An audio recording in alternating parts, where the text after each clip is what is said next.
네, 학교폭력 소송 사회부 이혜린 기자와 조금 더 들여다보겠습니다. 이 기자, 이 정순신 변호사 아들 사례로 알려지게 됐지만 이런 소송이 적지 않은 것 같습니다. 네, 맞습니다. 정 변호사 아들 같은 경우에는 언어폭력을 놓고 징계 여부를 다퉜지만 네. 신체적 물리적 폭력 사건에서도 이런 일이 벌어지고 있습니다. 동급생을 강제추행한 혐의로 형사재판에까지 넘겨진 중학생 A군 사례가 있는데요. 교육청 차원에서 전학과 접촉금지 조치를 내렸는데 가해 학생인 A군 측은 행정소송으로 대응했습니다. 이후 법원에서 폭력의 심각성을 지적하면서 A군의 청구를 기각하긴 했지만 피해자는 학교를 졸업한 이후에도 이 소송 때문에 상당 기간 정신적으로 고통을 받았을 것으로 보입니다. 또 저희가 판결문을 조사해봤는데 이런 식으로 가해 학생이 행정소송을 청구한 사례가 최근 3년 동안에만 300건이 넘었습니다. 300건이요? 네. 그런데 행정소송은 교육청을 상대로 하는 거지만 아예 피해 학생 측을 상대로 형사소송 거는 경우도 있었다고요? 네, 피해 학생 부모를 상대로 사실적시 명예훼손으로 고소하는 일이 있었는데요. 네. 피해 사실을 주변에 알린 게 가해 학생에 대한 명예훼손으로 이어졌다는 논리입니다.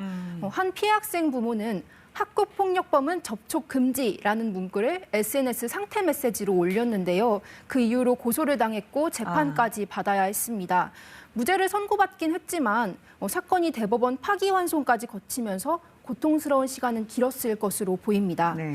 또 뿐만 아니라 가해 학생 측에서 학폭위에 참여한 교사를 무고 혐의로 고소한 사례도 있는 것으로 확인됐습니다. 선생님까지? 네. 아무래도 생활기록부에 학교폭력이라는 기록을 안 남기려고 그렇게 하는 거겠죠? 네, 물론 처분이 정말 부당해서 소송을 제기하는 경우도 있을 겁니다. 하지만 전문가들은 상당수가 시간 끌기용이라고 지적했는데요. 상급 학교에 진학할 때까지 생활기록부에 학폭 이력이 남지 않도록 소송으로 시간을 번다는 겁니다. 요즘 포털 사이트에 검색만 해봐도 변호사들이 가해 학생들에게 대응 요령을 알려주는 모습을 심심치 않게 볼 수 있습니다. 네, 변호사들도 많다는 얘기고. 네, 맞습니다. 결국 입시와 연결돼서 그럴 텐데 이 문제 풀기가 쉽지 않아 보입니다. 네, 행정소송도 헌법에 보장된 권리이기 때문에 가해 학생의 소송 제기 자체를 막기는 굉장히 어렵습니다. 하지만 학폭을 둘러싼 소송 같은 경우에는 재판이 지연되지 않고 신속하게 처리할 수 있도록 하는 게 필요할 것 같고요. 이건 아마 사법부 차원에서 해법을 모색할 필요가 있어 보입니다.